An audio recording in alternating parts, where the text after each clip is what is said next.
என் அன்பான பிள்ளையே, இன்று உன் உடலில் இருக்கும் வியாதியை பார்த்து நீ பயப்படுகிறாய். உன் மனம் சோர்ந்து இது எப்போது முடியும் என்று கேட்கிறாய். ஆனால் நான் உன்னிடம் சொல்ல வருகிறேன், நான் உயிரும் நான் குணமுமாய் இருப்பவன். நீ நினைக்கிறாய், இந்த வலி என்னை வெல்லப் போகிறது என்று.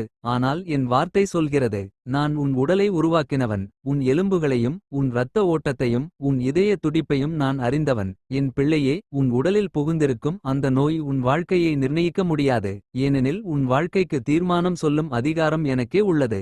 நீ மருத்துவமனை கதவுகளின் முன் நின்ற நாட்களை நான் பார்த்தேன். நீ மருந்து குடித்தபோது கண்களில் நீர் வழிந்ததை நான் கண்டேன். இரவு நேரங்களில் வலி தாங்காமல் அழுததை நான் கேட்டேன்.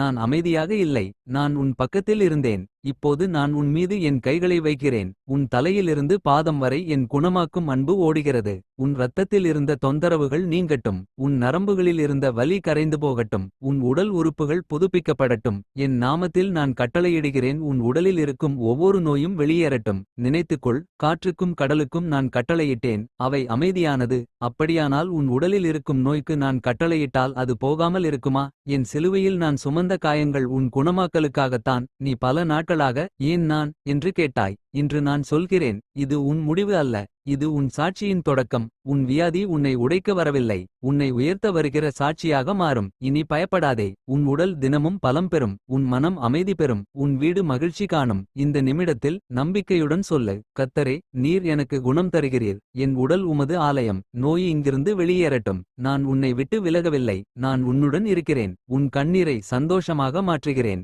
என் பிள்ளையே, உன் வியாதி உன் கதையின் கடைசி அத்தியாயம் அல்ல, என் அற்புதம்தான் கடைசி அத்தியாயம்.